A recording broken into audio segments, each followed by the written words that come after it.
Hi everybody, this is Judy at Judy in the Kitchen. Today we're talking about sweet potatoes, and I have a list of herbs and spices that are known to go well with sweet potatoes. So if you're looking for some different ideas to do with sweet potatoes, hopefully this will help you out.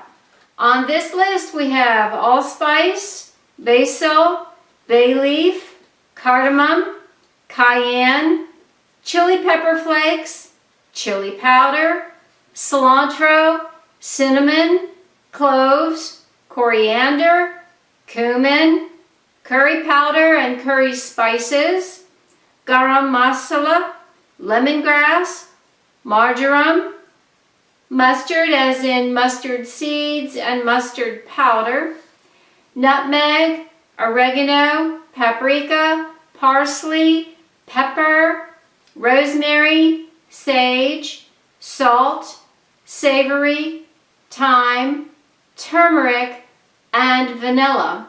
I do hope this helps you out. Bye for now.